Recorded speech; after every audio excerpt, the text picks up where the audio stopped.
Om Shri Sai Ram. Sai Ram, dear listeners, and welcome to Tryst With Divinity, our series of conversations with Sai-inspired individuals from around the world. Today we have with us a person of high achievement and sterling reputation who is well known for her humility, down-to-earth nature, and gentle disposition. Since April 2012, Dr. Swarna Bharadwaj has been serving the Sri Sathya Sai Institute of Higher Medical Sciences, that is Bhagawan Baba's state-of-the-art Super Speciality Hospital in Whitefield, Bangalore, as his director. Dr. Bharadwaj comes to this position with impeccable professional credentials. She has had a successful medical career in New Delhi, India. In 1960, she completed her medical education from the Lady Hardinge Medical College in New Delhi, specializing in medical education with an MS in anatomy. From 1988 to 92, she worked as the director and professor of anatomy at New Delhi's Maulana Azad Medical College. Later on, for 5 years till 1997, she was the executive director at the National Board of Examinations, or the NBE, in the national capital. Given her professional eminence, Dr. Swarna Bharadwaj has been a keynote speaker at national and international conferences with 30 published papers to her credit. In 2007, ETV recognized her as a woman achiever with a special 20-minute telecast. More importantly, since 1991, Dr. Swarna Bharadwaj has been a devotee of Bhagawan Sri Sathya Sai Baba and a member of the Delhi Sai Seva Dal. Sai Ram, Dr. Bharadwaj, and welcome to Tryst With Divinity on Radio Sai. Sai Ram, thank you for this opportunity. Oh, we are so glad to have you. Doc, let's first talk about your personal journey to Baba, and later on we can move on to your involvement with the Sai healthcare system. Okay. Let's begin with Baba's entry in your life. How, why, and when? I'll tell you when first, Sure. Then comes how and why. I saw Baba for the first time in 77 perhaps, when he visited Delhi. Oh. And at that time I was working as an assistant professor in Lady Hardinge Medical College. And I had heard about him, so I thought I'll go and have a look at this God-man. Okay. So me and my sister, we saw Baba. And at that time, since I had no idea about his divinity, but I could make out that he is a man completely at peace with himself. Mm-hmm. And there's something very distinctive about this short man, amongst the tallest giants standing for him in Delhi for a darshan. And that was a flicker of a thought, how great. Mm-hmm. And then I came back to my normal routine. Mm-hmm. Was this at Golf Links or the stadium? No, it was at Talkatura Gardens. Talkatura Gardens, yes. As far as I remember, it was at Talkatura Gardens. Then, after that, I joined National Board of Examinations as its director, and Dr. Sathya, the director of Puttaparthi Hospital, was also a governing body member as vice president. He visited us. And both of us, being anatomists, knew each other. Mm-hmm. So I just asked him how he landed there. A man who was a man of the world, a pebble, he said, he rolled from Himalayas to the feet of Baba. That further raised my curiosity to know more about him. Mm-hmm. And I decided whenever I go to Bangalore, I'll go down and have a, darshan of Baba. And my luck, NIMHANS director, Dr. Channa Baswani, was an ardent devotee. And I had come for a meeting there, and he said, Baba is in Bangalore. Oh. So would I like to see him? And I was wishing that internally. I immediately said yes. We both came. And Baba called, when we were at the gate, Baba called Dr. Channa Baswani to touch his feet. And I was a silent spectator. Mm-hmm. And then Baba took him with him inside the building. Oh, do you remember the year when this happened? I think it was 93. I see, 1993. Mm-hmm. 1993. So you were outside and he went inside. He went inside. And then all those Sevadals, they were trying to say, now darshans are over, everything is over. Why don't you please all leave this place? So I told them that one of my colleagues, Baba, has taken in, so I'm just waiting and then I will go. Fortunately, they allowed. And then I saw everybody was left in, and Baba came out all alone by himself. It's me sitting at one side and Baba standing at a distance. And since I was not a devotee at that time, I didn't have that, urge to run and touch his feet. But my God, when he came, he raised his hands like this, once, twice, and 3 times. And I felt something I can't describe that went through me.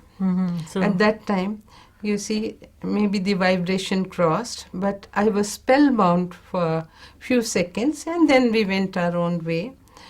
Then, after 2 days, I again wanted to see Baba, so I brought some of my colleagues, and they were all gents. So they said, ladies will go on one side and gents will go on one side. They took the gents away, and I was just sitting, waiting to be placed somewhere. And then I still remember a lady with very long hair. She said, "You've come for Baba's darshans, please come." She took me, and when I saw Baba coming out from the bhajan hall, you believe me, a sense of complete peace with the current running through my body I experienced. It was out of the world experience. I think I can define bliss at that juncture, but it was very short-lived. And that made me see Baba again and again. Next time when I came to Bangalore, I checked if Baba is in Whitefield. They said yes. I took a taxi and came, and then just told by Sevadal, Baba has just left.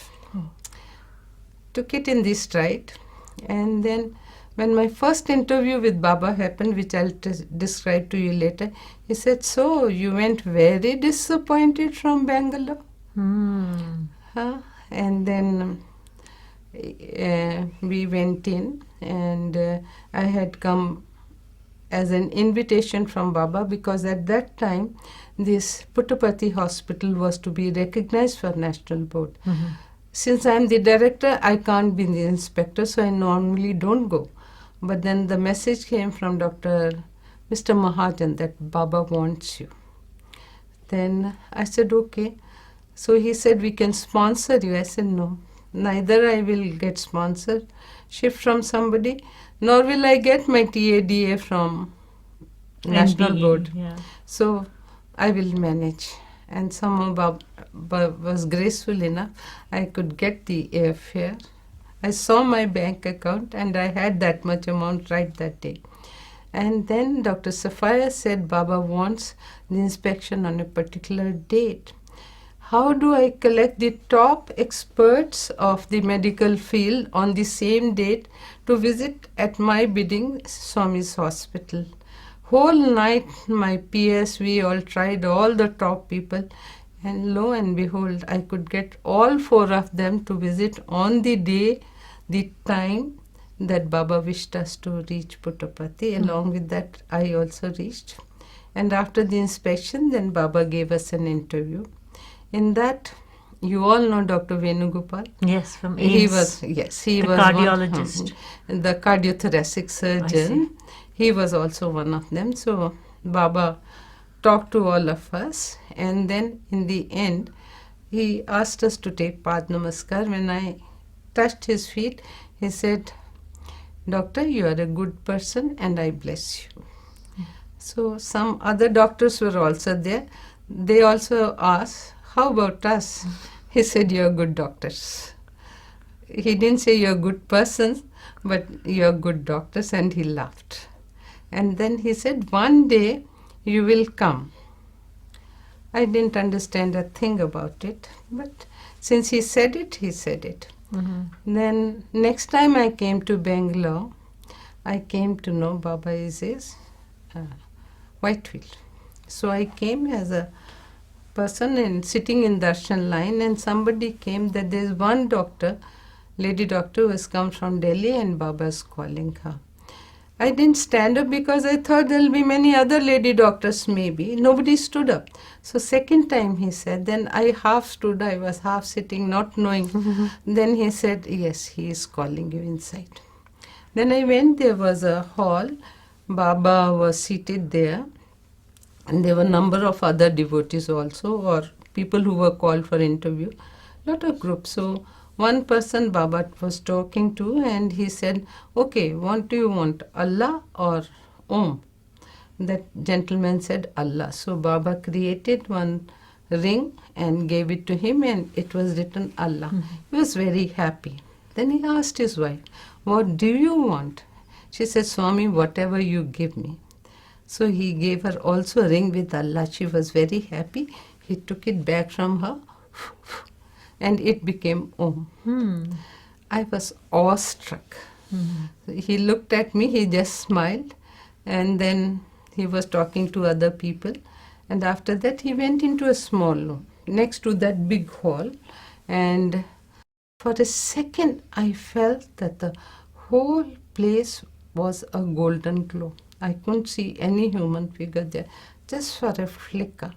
And in place of Baba. In place of Baba. It was just a small golden glow and a strange heavy current passing through all my body. It happened in a second. Then after that Baba smiled and asked me, what is it that you want? I was so awestruck with his presence, and by his grace at that time I didn't need anything very desperately that it would come. So I asked, you are God? He laughed, and I said, if you are so, see the way our country is going, why don't you do something about it? That's the only thing that struck me at that time. Then he said, don't worry, Ma, Bharat Bhumi, great Bhumi, everything will be all right. And then we came out in the same hall. Baba was talking to people. In front of people he called me. He created one ring and he said, put your hand forward. I put my right hand forward. He placed the ring here. And after that there was just no going back. I started reading more about him. I started learning more about his health mission. And at the smallest pretext, if I come to Bangalore, I would try to visit the Puttaparthi hospital, have darshans. Every time I came, and every time I got good darshans from Baba. I also joined the Sevadal, Delhi Sevadal Samiti, and I used to come at the Super Speciality Hospital. To serve as a Sevadal? Not as a doctor, as a Sevadal. That is a height of humility. I do not know, it's height of his grace, I would say. And I worked in radiology department.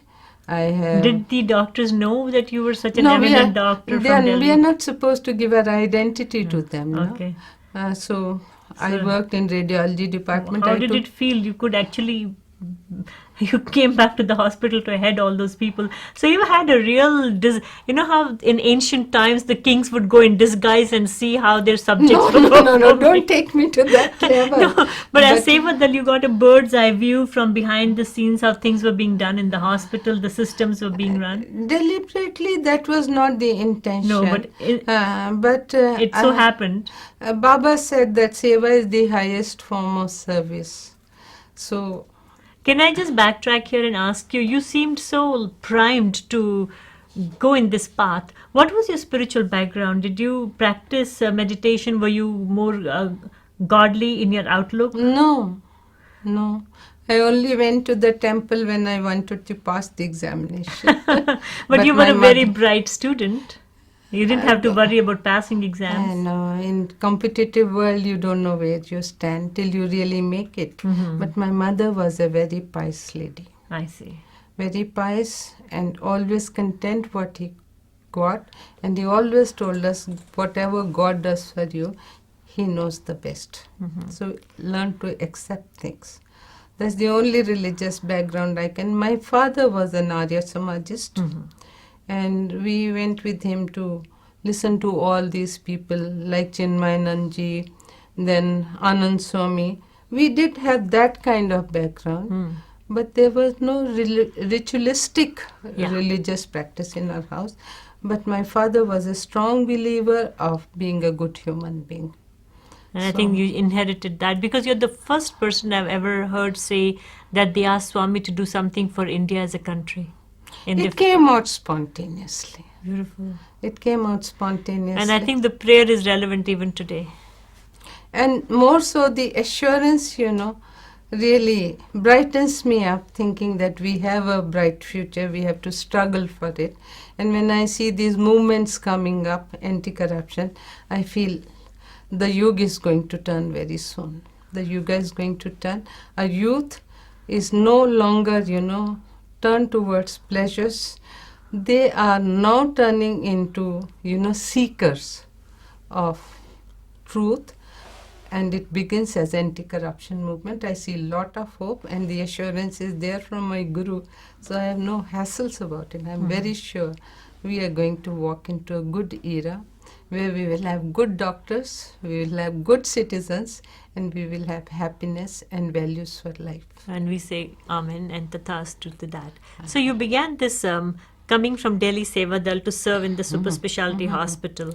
Right. And then this, it became a routine for you to visit Prashanti. Yes. But what did it take for you to make such a huge jump in your career? You had such a successful career in Delhi, and then you came to a place that might well be described as remote and rural to serve in the Prashanti Gram Super Speciality Hospital. You see, I think it can't be called a rural place. It is a spiritual place. It has its own vibrations. When it can draw people from America and other places, Delhi is a small distance to travel. So the vibrations that are here are the pull.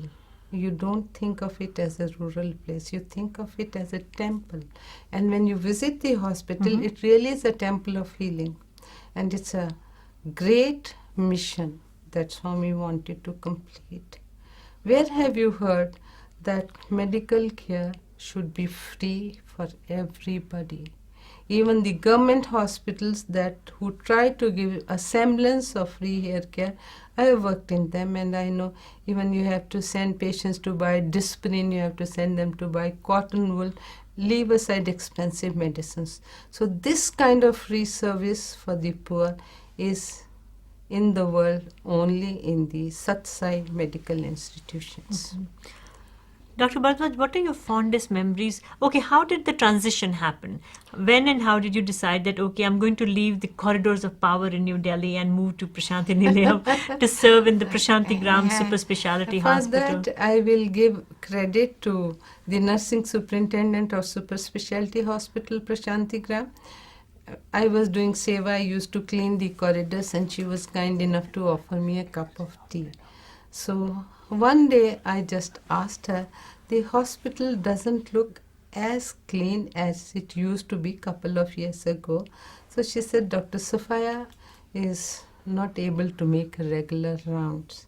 And the word came out of my mouth, if I was little younger, I would have volunteered.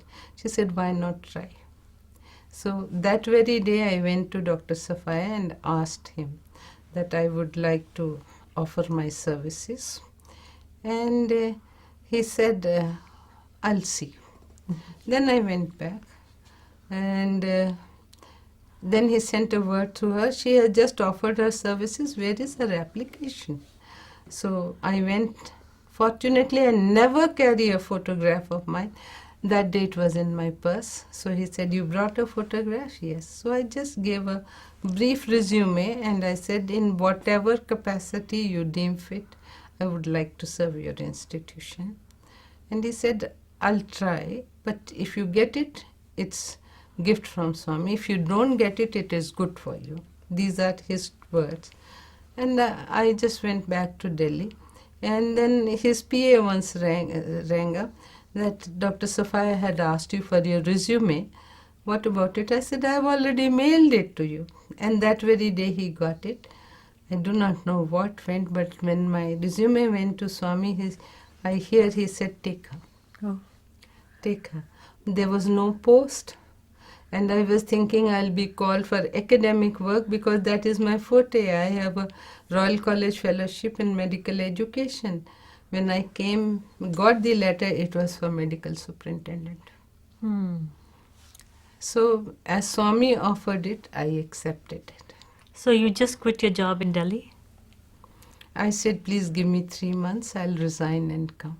I resigned, I came, but since Vice President, National Board was an honorary position, Dr. Safa said, retain it, it'll It's a couple of months, so whenever you're wanted in Delhi, we'll let you go. I see. That's how I came and joined. Oh my God. You didn't think twice before, when this incident happened, when you had that special cup of tea that the nursing had offered you, and you spoke about the cleanliness, and you spontaneously offered your services, didn't you think of your commitments in Delhi, your life there?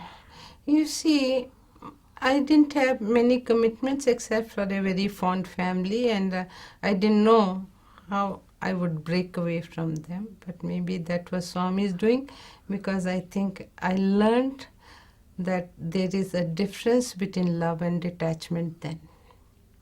When I came away, I still loved them, but I detached. And that is Swami's gift to me. Most people would struggle their entire lifetime to let go of their family and their relationship, and you make it sound so easy. No, it's not that easy. It's His grace. It was very difficult for me, but He just let it happen. I'm desperately still attached to my family. And for your information, except for my study abroad, I've never lived away from home. All these positions offered me big bungalows and all that, but I never decided to move away from my parents. We live in a joint family. My sisters also stay with me. And my parents were staying with me. My sister's mother-in-law was staying with us. So I broke off from that and came. And what was the experience of living in Prashanti Gram and working at the Super Speciality here like? It was wonderful experience, you see. I never even felt for a day that my family was away from me. Every night they would call me, they will talk, and gradually they accept it, that they are also proud of the fact that none of them is a devotee even now, that I am serving humanity and I am enjoying it. And each one of them visits me every year, and they are still not devotees, but they believe Baba is Bhagawan, because they were already in their own cult. My both sisters are Chinmay mission devotees much before me, but they are firm belief that it's not for an ordinary human being or even an extraordinary human being or a God man to create what he has created in this place which you call rural and I call divine. I see. And what was the experience of working at the hospital like? It was a different culture altogether. You see, that the first thing I realized was that everything has to be done by you. You won't get a PA, you won't get a PS, you won't get a car. So it has to be all done by me. And I was totally computer illiterate. Because at National Board, I had just to tell, get me the printout, get me this, and I would get it. I never made an attempt to learn. But here, when I wanted to go through then the first thing I did was I joined computer classes. I'm very proud to say I can use computers well now. So this is And the IT systems in our hospitals are very advanced. Very advanced. So all the doctors need to be computer literate and tech savvy. I have a dashboard on my table, office table, where at click of the button I get all the reports. Engineering works, how much delayed, which reports not signed, what work not done, what is the average rate of patients stay in the hospital, are we over? All this is on my dashboard, which has been very successfully created by the IT team. And we are really doing a very advanced IT programming for patient care. We held a conference about a month back, and you'll be surprised. Compared to all the corporate hospitals, we are far ahead of them. Wow. We are at stage 5. We are about to reach stage 3, as they say, but other hospitals are struggling at 3 or 4. Oh, so we are at 5, headed to 6. Yes. That is we are on top at the moment. That is and this is incredible. all Swami's boys are so well trained, so well trained. So your IT department is run by the ex-students of Baba's University? It is run by ex-students of Baba's University, though the program we have got outsourced. I see. But you will be surprised that the program was developed by the outsourced agency by information given by our boys. And you name a thing and it will be at the click of the button for the doctors, for the nurses, and our discharge slip is totally computer generated with advice. So that must make the discharging process very efficient and prompt. Very efficient, evidence-based, and at the same time very easy for the people who will counsel them further, because every detail is there. It's very easy for my nurses to explain. I'd like also to add that we have a very well developed counseling services which are not seen in any of the government hospitals. Doctors don't have time.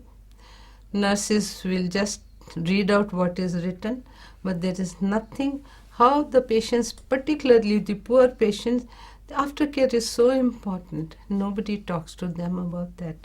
We have a full developed counseling service which allays the pre-operative apprehensions of the patients, goes into their family history, and after discharge talks to them.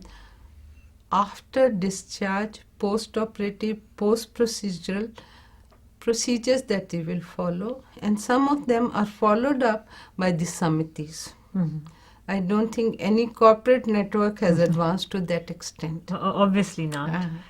Because the aim is different. One is a commercial organizations, ours is a serving organization. So we go walk miles ahead of them in this aspect. And their computerization, as I have said, most efficient is on the billing section. Very true. Right? Because they're so focused on that. So because all their that attention is so important for them. Yeah. We don't have a billing section to We begin don't with. have a billing section. We never give bills, but we receive heavy bills in terms of expensive equipment and medicines that we use. We pay bills, but we don't give bills. Dr. Bharadwaj, during the time you were at Prashanti Gram in Baba's hospital here at the Super Speciality, you must have had opportunities to interact with Swami. What are your fondest memories of those years? The first one is that when I had joined, then I had promised my sisters that on my birthday, I will definitely come home. That is 17th of January. And lo and behold, there was a conference fixed at the Super Speciality Hospital on 17th of January, and Baba was to come. I see. So everybody said, cancel your ticket. I said, no, I can't do that. I've given my words to my bad luck. Baba is coming, but I must honor my word. And so I decided to go, and I prayed to Baba that please help me, not to feel guilty about this. On 16th of January, we were having a meeting, and suddenly Dr. Sophia's manager came and said, Baba has come to the hospital. Wow. Okay, so I was very new, so I didn't know that MS has a special position where one can, stand or go and have Baba's darshan. I was also sitting amongst the general staff on the floor, until one of the dietary girls said, Madam, you can sit at this place. I went, and when Baba came, he looked at me and he asked that whosoever was pushing his chair, stop. And then he said, so you have come. I'm very happy you have joined. And he gave me Pad Namaskar. And 17th, I was the happiest person to leave for home. And Baba never came for that inauguration. Oh. He didn't come to hospital. How special and precious is that? It's one of my richest memories in life. Even richer than the day he gave me the ring. Because I thought he listens to people so intently and fulfills their wishes. And then many a time when Baba came to the hospital, and his last visit I very vividly remember, he was coming and he was just, throwing some vibhuti packets to the people sitting, and one packet fell between me and the nursing superintendent. So nursing superintendent picked it up, because I wasn't sure for whom it was meant. And she took it. I said, doesn't matter, we are friends, we Share. can share. And then he just went past me and then asked that person who was pulling his chair to stop, and he hung a vibhuti packet like this. He didn't throw it, so I had to move to take. I was the last person to take that packet. Then he gave me Path Namaskar, and after that, that was his visit. And after that, he came to us, on that fateful day. Yeah, when he was not well. When he was not well. And it was really painful to see him. Even though that radiance was there, he came sitting.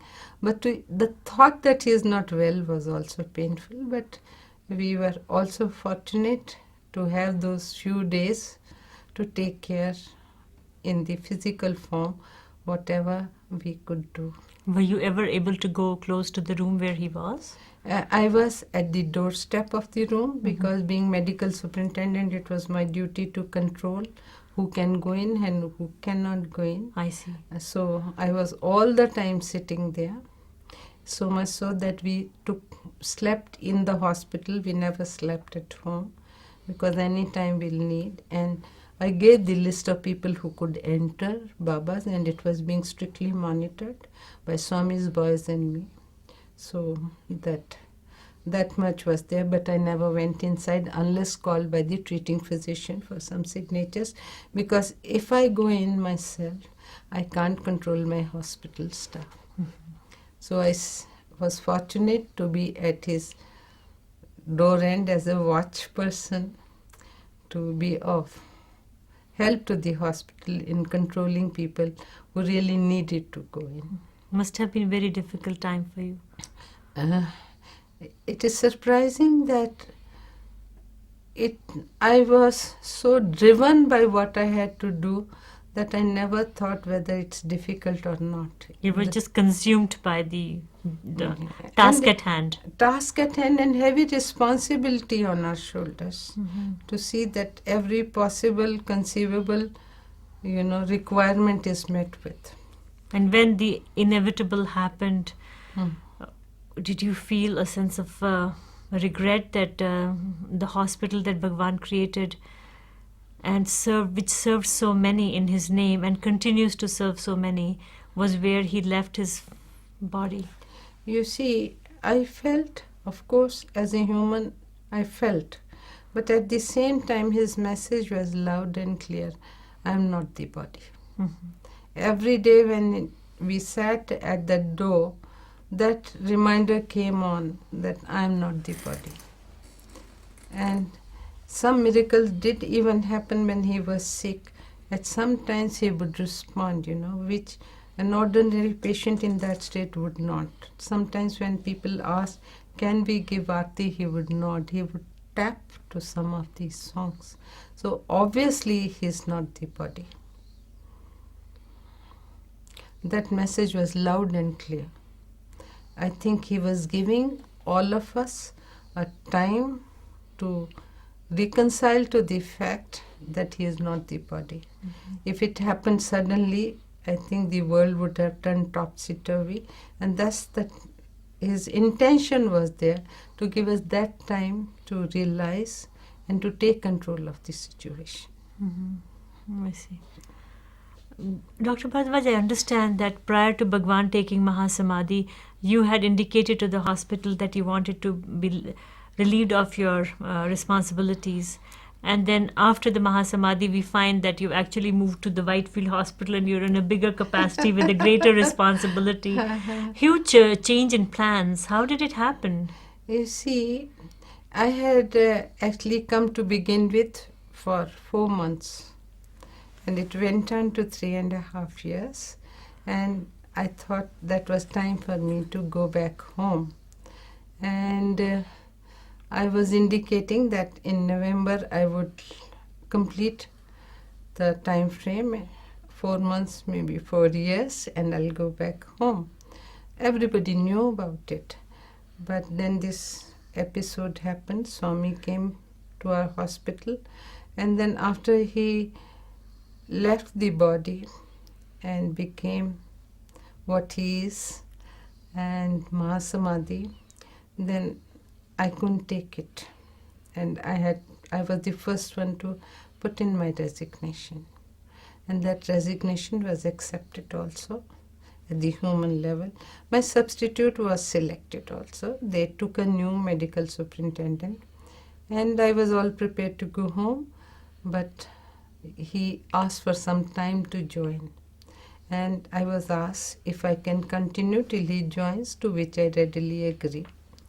And he didn't join. Oh. He didn't join. I do not know the reason, but he didn't join. So they asked me to continue till they can select someone else. And they tried, but they could not get anybody appropriate. So I said, no, 4 months I'll continue, and then meanwhile I'll have to move. So it was agreed to. And meanwhile Dr. Sathya also decided to leave. And I was not willing to work again under a new director. Dr. Sathya accepted, but I wasn't willing to adjust to a new director. So I requested that I should be relieved a day before Dr. Sathya leaves. And my relieving orders were to be signed. And Swami's miracles, my sister was with me to take me home, and we detected a retinal problem in her eye. Oh, I see. While she was here, and she opted to get operated here. So that was when I was to be relieved. So I requested that I may be relieved, but I may be, allowed to retain the quarter till my sister is discharged. Then we'll go home. To which Dr. Jagdish Chandra responded, if you are going to be here, why do you want to be relieved? When you go, we will relieve. And you retain your quarter. So that was... And again an extension happened. Again an extension happened. So after that, then when Dr. Sathya left, Dr. Jagdish Chandra pleaded that 2 people will be leaving at the same time. So you kindly continue till he made a personal appeal, and I agreed to it. And 14th January was decided, my final exit, when I got a letter from the coordinator's office that stay till April, we are going to get a director by April, and somebody was fixed, but he didn't join either. So they said, you go home and ask your sisters once again. Repeatedly they were trying to tell me to take over directorship, and I wasn't agreeing. So they said, you talk to your sisters this time. And they said no. And to my good luck, Dr. Kumar Swami was selected in that time period. So they requested, 1 month you stay with him, then you can go home. Agreed. So I was here for 1 month more. And then I met some instrument of Swami. He said, you are going to Bangalore? I said, yes, I have to go to Delhi via Bangalore. He said, you won't cross beyond Bangalore. And then they offered me a post of director, Bangalore. Without consulting my sisters, I said yes, because I knew if I consult them, I have to move on. So when I rang them up, I said, I have been offered the post and I have accepted. Please pray for me. My sisters were so mad at me. They said, why should we pray? Ask your Baba to pray for you. We're not going to pray for you. But I continued. Next morning, they apologized that we got angry. If you are happy, stay there. And that's how it happened. Beautiful. Wow, what a sequence of events. It looks like it was all divinely orchestrated. Yes. No, I don't even say when I will go. I'll say whenever Baba says I will go, that will be good for me. Till he asks me to stay, I will stay, because he knows what's good for me. And the more you plan, the more plans he has. So who can overrule his wishes? That's right. I see. So that is what I call surrender. And if you don't mind, I'll express my thoughts about what surrender is. Please, I believe you're a prolific poet, so it will be very nice. So, but I express myself. So this is titled as Surrender. Why do I always think of the result? That is not in my hand. Positive or negative is decided in divine land. I must do my best. Let the Lord do the rest. His command is ultimate, and acceptance is my fate. God help me to serve with loving heart. Teach me to follow the truthful path. Fruit of honest labor, be it bitter or sweet, a gift from you I shall always treat. Let me forget my identity, always at your feet a devotee.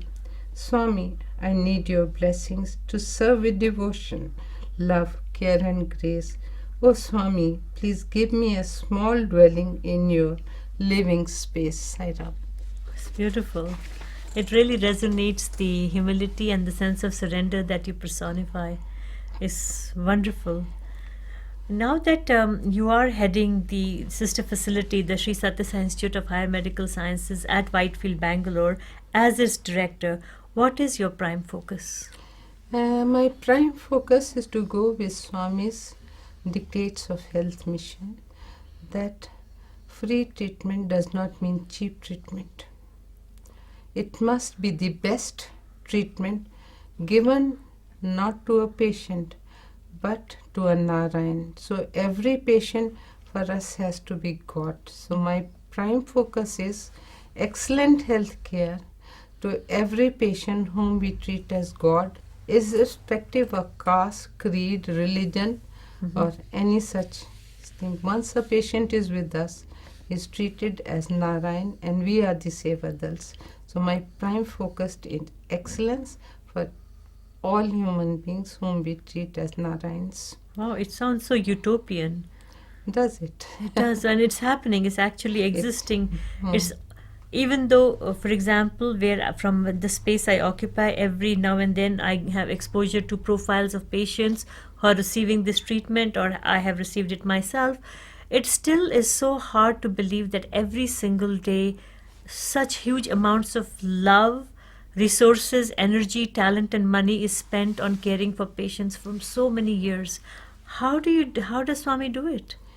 And that Swami alone can tell, but Swami has put right people in right place, and he has that miraculous power of attracting human beings to his values.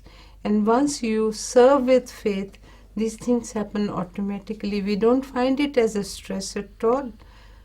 We find it as a seva which uplifts us, and when we are uplifted, we perform our best. I have a band of dedicated doctors, you won't believe how they serve, and nobody cares for time or food, and everybody is more energetic. I have never seen any cardiac surgeon after cardiac surgery, oh, I am tired.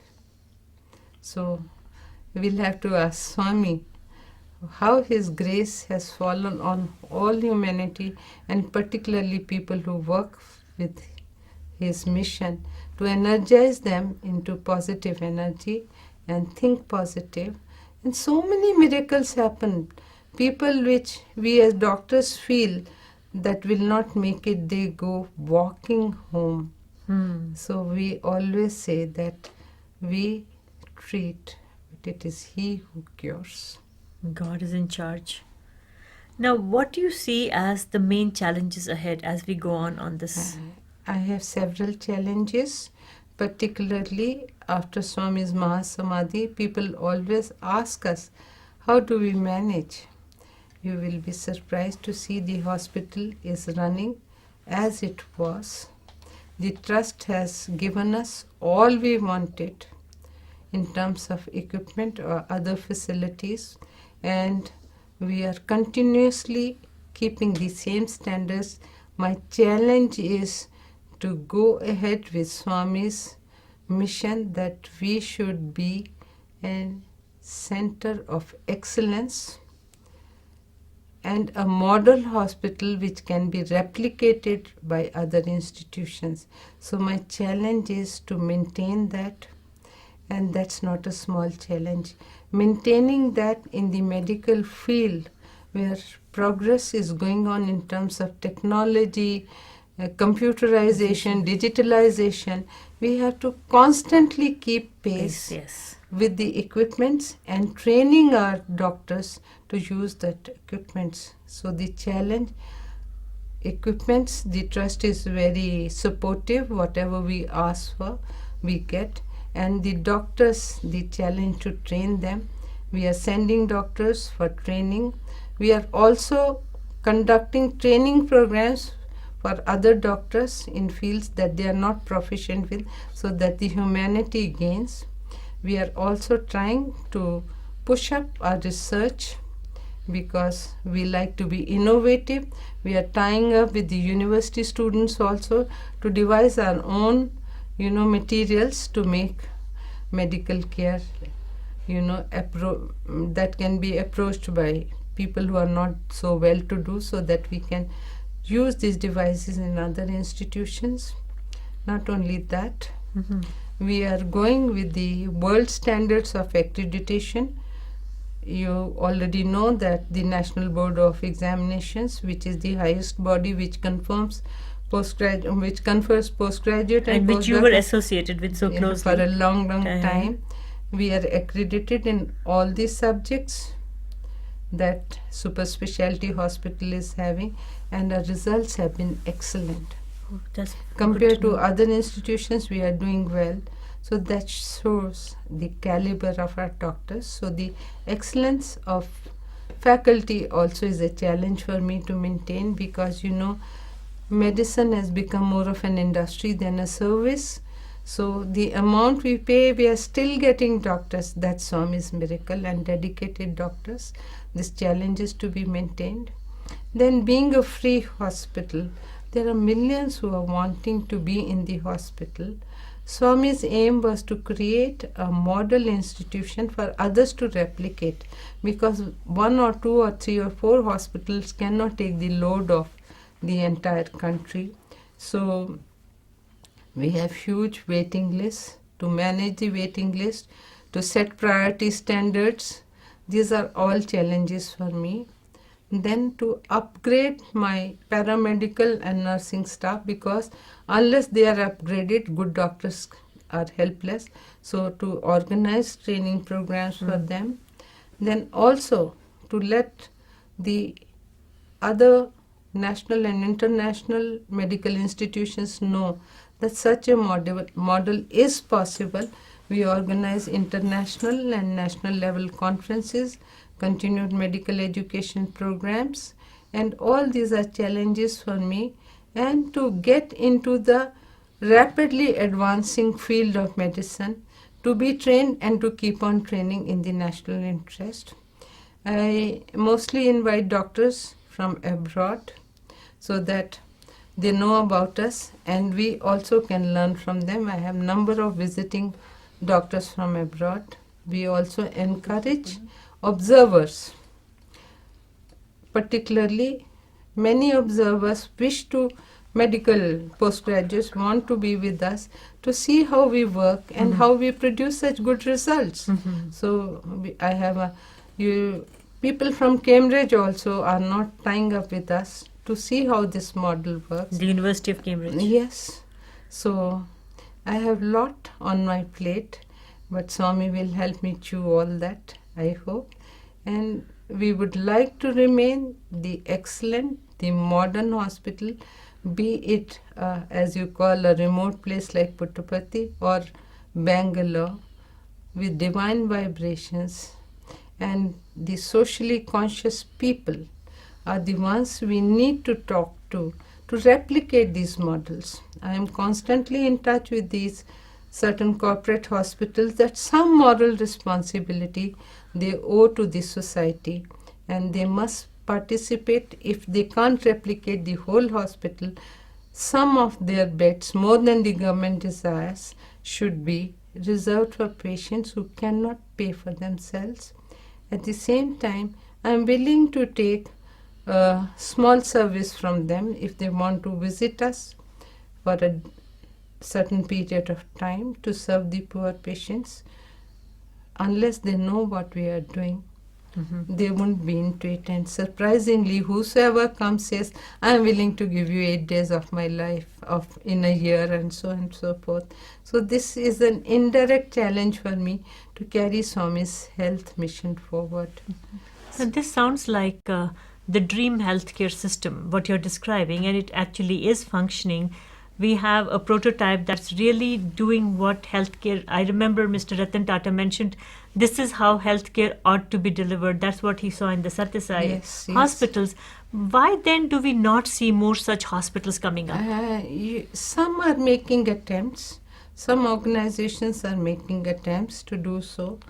Whether linked with Swami or not, that I have no way to say, but I understand there are areas where such hospitals are springing up with Swami's inspiration, or by their being socially conscious to the contribution they should make. But considering we are a country of over 1 billion people, you'd expect more such facilities to come up because there's this enormous need. I have already said that the youth of the country is turning around the corner. You see, anti-corruption, that feeling Baba is going to instill into each one of us to be socially conscious. So things don't happen overnight. We made a good beginning, and I am sure that this will go on. And now, is our hospital, for example, the one that you had at Whitefield or the one in Prashantigram, the Sai Super Speciality Hospitals, are we poised for further upgrading and growth? Oh yes, we are certainly. You know, all these measures I have said, research programs, we have grants from various research agencies, our collaboration with the university, fellowship programs that we have initiated from Rajiv Gandhi University. These are all steps forward for progress, and we wouldn't like to dilute the super specialty services. So the major super specialties we have, we would like to maintain these standards, upgrade them with equipment and best of and if any new subspecialties come, and if we can muster the faculty and others, maybe after a couple of years, after maintaining the standards, we have plans to enlarge our hospital or enlarge the scope of super specialty hospital. I see. Now, Dr. Bharadwaj, given your extensive experience at NBE and your first-hand exposure to the planning, delivery and execution of healthcare system in a country like India, where do you see the Sai healthcare system positioned? You see, before I go to the future, I'd like to give you some figures. Please do. You see, so far we have treated in various departments. In Whitefield Hospital? These are Whitefield statistics. At the outpatients level, I have treated 565,672. That will be in terms of free patients. Wow, that's an enormous number. So much so that I can't often say it is lakhs or crores or what. And then in cardiology, we have treated 1,78,000 patients free of cost. Neurology, neurosurgery, we have treated 1,17,000. Total, we have treated 86,188 patients free of cost. We have done procedures in terms of interventions, 21,000. In case of total cardiac procedures, 39,694. Cardiac surgeries, 15,097. Neurosurgeries, 16,500. CT scans, 30,635. So many procedures. Laboratory goes on to 2 crores procedures. Blood bank, 2,57,675, and so on and so forth. This much amount of free work we have done. In dollar and rupee term, this must translate into millions. Yes, it does. Mind-boggling. Yeah, I had to do my calculations. I will just give you a rough idea. That for cardiology, we have done 783 millions Oh, US dollars. US dollars. And in the neurosurgery, we have done $11,028 million. And no patient has paid for anything, and nor has any government. This is all coming from the goodwill of the Sri Sathya Sai Central Trust Right. that manages these hospitals. Right. We don't even charge for diet. We don't even charge for diet. Everything. The labs are free, the procedures are free, the diagnostic is free. High-end medicines are free, implants are free. And we are doing all that is possible in Whitefield in cardiac and neurosurgery. Name a procedure and we do it. In fact, congenital heart disease problems, many corporates are not doing it because it's not a very paying proposition. Oh my God. So we are doing it. I'll give you an example. Please. We had people coming from Pakistan. Across the border. Across the border. And so it was a young, beautiful girl on whom we operated, and they were really poor people. Of course, we followed all the government guidelines to take these patients, like permission from the external affairs and all that, visas and all that. And it was so touching. That poor man walked into my room and he said that our custom is that we put a shawl on the shoulders of this institution's head. That's our Pakistani custom. And they were so poor, instead of shawl, they brought a bed cover. And mind you, that bed cover is more precious to me compared to the certain tush or pashmina shawls that my mother has left for me. Oh my God. This is real healthcare with so much of humanity and humane touch in it. This is very hard for people to even process, that in today's age and day, where you go to a corporate hospital, from the time you register, everything is about swiping the credit card and paying the bills, and you have to carry wads of cash to pay for small procedure. And here there is so much of love. Money is, it doesn't figure anywhere in this story of the Sai healthcare system. No. Money doesn't figure. And you also are probably aware that we are also having a BSc nursing training college with Whitefield and paramedical training. And our boys and girls are doing the best in the university. Not only that, they have those, we are giving them value-based education. We really talk to them, human values. We run a course for them. And then they see it in everyday practice. They will stand apart in the whole of the corporate world even if they join, because they have imbibed those values which confer to the Hippocratic Oath or Baba's health mission. I'm very proud that we are turning out such products who will be the icons for the other people wherever they work in the world. Doctor, clearly your heart and soul is deeply involved in what you do. Now, when you look back, you've had such an extensive medical career. Your professional graph is so impressive. People are far above me, but it's been okay. To say the least, you're being very humble. Now, from the vantage point that you occupy as the director, where do you see this hospital, this healthcare mission of Bhagawan Baba heading? This, if Baba has made a mission, it is bound to succeed. So far it has only succeeded, and we are pretty sure it will succeed. You know, when we started, many people told me, oh, you are going to join there, let's see how long Baba can sustain it. And believe me, 20 years for Patti and 11 years, we are going strong. For Whitefield. And then they said the same thing when the Mahasamadhi happened, and we have only improved and upgraded after that. Right. So this will go ahead, and Swami will see to it, because he knows to place right people at the right place at the right time. And then the love that Swami showers on his humanity is going to succeed. It inspires me to talk little about love. Please do. I would. In using your poetic language, that would be a very nice treat for our listeners. Life of love may be short, yet it is beautiful. Whatever be the duration, it is marvelous and blissful. No darkness, it is all sunshine. True love merges with divine. There is nothing like yours and mine. It is a feeling of oneness. It's a sense of togetherness. It is something honest and straight. It is a relationship of faith.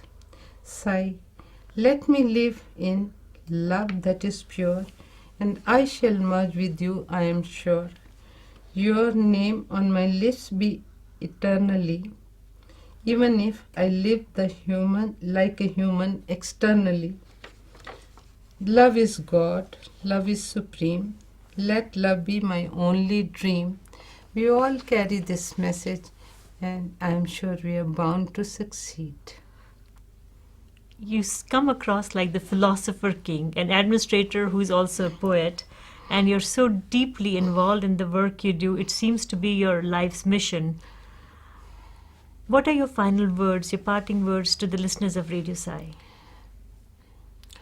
My final words would be that believe in goodness, believe in Sathya, believe in Dharma, believe in Ahimsa. No matter what religion you follow, what class you belong to, what is your creed, treat all human beings as a gift from God, and the world will go ahead. Beautiful words. Really appreciate your presence on this show. Thank you so very much. I thank you for the opportunity, and may Swami bless Radio Sai forever so that this message goes on and on for the entire world. Thank you. Thank you once again. Sai. Sai Ram, Dr.